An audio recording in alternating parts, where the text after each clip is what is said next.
I'm Deborah Borchardt, and this is your Marijuana Money Minute. It is time to buy your tickets to the Green Market Summit in Chicago on May 7th. Head to the website for more details.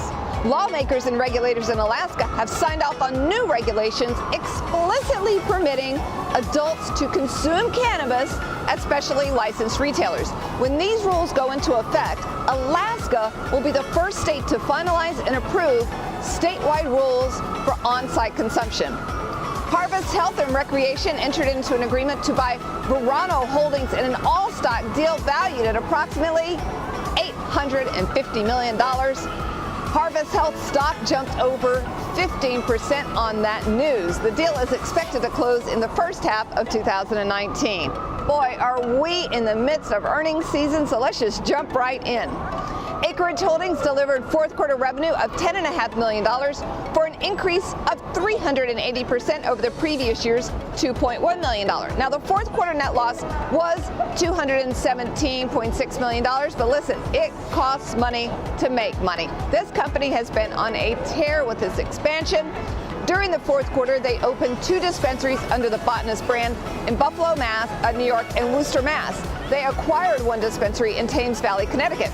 They ended the year with 19 dispensaries, but they have 24 operational dispensaries as of today. Hexo Corp delivered its financial results for the second quarter with gross revenue of $16.2 million. This is an increase of over 1,000% versus the same time period last year. Revenues increased 114% sequentially. Now, they did report a net loss for the quarter of $4.3 million, but this was a big improvement over last year's net loss of $8.9 million for the same time period. Also this week, they said they were acquiring New Strike brands in an all-stock deal valued at approximately $263 million. Innovative Industrial Properties announced their results for the fourth quarter and year ending December 31st, 2018. IIPR generated rental revenues of approximately $4.7 million in the quarter. That represents a 111% increase over the previous year's quarter, and it's in line with estimates.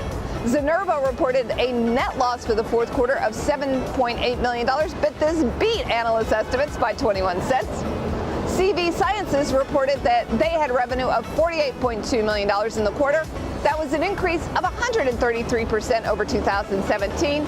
They also reported net income of $10 million.